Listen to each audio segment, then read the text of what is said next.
May the 4th is here, which means it's essentially Star Wars Christmas. Twitter's been making May the 1st be with you jokes, every Star Wars game ever made is on sale, and people are partying like Ewoks after the Battle of Endor. And our contribution is a list of games that prove there's a Star Wars title for everyone. Whether you love shooters, dogfights or RTS games, there's something here for you. Heck, there are even options for people who love the prequels. It's the most versatile thing this side of Queen Amidala's hair. And keep watching to the end to find out how you can win a stack of incredible Logitech G Battlefront 2 gear just by commenting on this video. Here are 8 titles that prove there's a Star Wars game for everyone. Who knew Luke Skywalker was such a stud? You know, stud because Lego? Never mind. Spanning all the way from the Gungan-plagued Phantom Menace to the Return of the Jedi, LEGO Star Wars The Complete Saga is, well, not quite complete anymore, but it's still one of the very best bricky adaptations out there. Clearly a labour of absolute love from the development team, every entry is perfectly recreated in buildable form and crammed with jokes.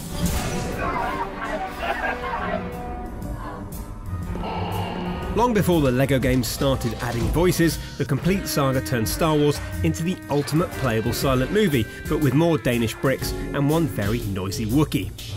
Oh, and remember, if you get stuck, just destroy everything. Whatever you thought of Star Wars Battlefront 2 on launch, there's no denying this multiplayer offering from DICE delivers a true galaxy far, far away experience. Whether you're soaring through the skies above Endor, narrowly avoiding chunks of the recently destroyed Death Star in the Starfighter Assault mode, or putting boots on the ground and blasting across Tatooine, Battlefront 2 constantly drops you in the middle of a very real, not to mention deadly world. Sure, you can play as the heroes of the franchise, but it's just being part of Star Wars that's so special. The feel of the weapons in your hands, the enormous footsteps of the AT-AT walkers, the sounds of the ships you grew up replicating less successfully with cardboard boxes and sellotape. It's huge as well. You swarm maps with dozens of other players feeling like a tiny cog in an infinitely bigger Star Wars universe. And don't worry, at no point do you need to let the Wookiee win. You can't have a list of essential Star Wars games without mentioning Knights of the Old Republic, and indeed it feels like it pops up on almost every single list we do. Best RPGs, best plot twists, best games with red-eyed murderous assassin droids. You get the picture. But if you've ever enjoyed a Mass Effect game, or you just dig sweeping story-driven RPGs, Knights of the Old Republic is essential. In a world of retconned Wikipedia pages, this still feels like a part of the expanded universe worth exploring. The turn-based combat might put some off, but battles still feel cinematic, tactical and thrilling. And the ability to explore the galaxy in the Ebon Hawk is an ambitious forerunner to your adventures in the Normandy. But most of all, it's the characters, a rogues gallery of rich and relatable allies, all written to perfection, with the same intriguing romance options that we now recognise as BioWare's trademark. Talk about looking for love in Alderaan places, yeah? Alderaan, like the planet? Yeah? The hardest thing about Empire at War might be getting the Steam version to run on modern machines, but once you do, you'll wonder how it ever passed you by. If you have even a moderate interest in RTS games and or Star Wars, you need to give this a try. Tight, fogged up land battles allow you to recreate your favourite fights from the original series, and the pulled back galaxy map gives a great tactical overview as you expand your forces as either the Rebel Alliance or the Empire. It even features full-scale space battles, complete with those fantastic Star Wars sound effects you wouldn't actually hear in the vacuum of space. Let's do some damage! On top of that, it has a remarkably in-depth tutorial system and the option to switch to a cinematic camera for those dramatic, blowing-up AT-ST moments. Go on, make Mon Mothma proud. As this list proves, Star Wars games come in all shapes and sizes, but when it comes to true Jedi wish fulfillment, nothing comes close to the delights of ILM's experiments in virtual reality. The free-to-play Droid Repair Bay is exactly what you're looking for if you want to spend some quality time with BB-8 and friends. But it's Trials on Tatooine where your inner Jedi will squee, even if that doesn't sound like something a good Jedi would do. Trials on Tatooine, which is also completely free, beams you to Luke's home planet to tinker with the mechanics of the Millennium Falcon and hold off stormtroopers with your lightsaber. This is exactly the kind of experience that VR was made for, and with Industrial Light and Magic at the helm, it's a tantalising tease of what might arrive for the franchise once more headsets are on noggins across the galaxy. Alright, Earth.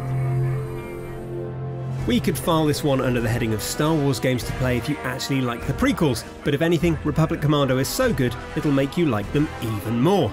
Yes, even Attack of the Clones. It's a flighty FPS that sees you taking control of, you guessed it, a Republic Commando, taking on the separatist droid army of the Confederacy of Independent... Wait, come back. Honestly, it's really very good.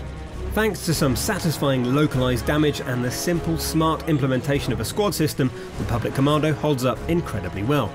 It's serious without being too serious, the opening section with your commando being raised is fantastic, and any game that has a mechanic for wiping alien ichor off your visor can't be all bad. Friendships and families have splintered arguing about which Star Wars flying game is the best. X-Wing? TIE Fighter? X-Wing versus TIE Fighter? But for the sake of diplomacy, and because it's the most recent game in the series, we're plumping for X-Wing Alliance. The storyline's missing from the third game return, letting us play some of the greatest aerial battles from the movies, which is shorthand for saying yes, you can pilot the Millennium Falcon during the Battle of Endor, including the bit where you actually go inside the Death Star. It's a brilliant PC-focused space sim that's essential for anyone who's ever felt the compulsion to shout "punch it" at their monitor, but remember you'll need a flight stick for it to work properly. All the Jedi Knight games are worth a look, but Jedi Academy is certainly the most versatile. There's loads here to love. You can pick from different identities at the start of the game, giving it a slightly BioWare feel. Small decisions made during the story affect your light or dark side alignment, and the lightsaber stuff is simply brilliant. Not only are you equipped with one from the start, but you also get to build a custom weapon, and the combat has never been bettered. Few games make you feel like you've mastered the elegant Jedi weapon quite like this. And if you want to learn about some cool stuff cut from the final version, including a range of starfighters and the ability to ride a Rancor, hit the link on screen now. And there you go, we've reached the finale and the fanfares are playing. Give us a like if you'd like a medal. We're sorry, Chewbacca, but you don't get one. And please let us know if you're playing any Star Wars games in celebration. And don't forget to hit the link in the description to be in with a chance of winning all this Logitech G Battlefront 2 gear. The terms and conditions are all there too. Thank you for watching, may the 4th be with you, and please subscribe to Logitech G for more weekly shows and features.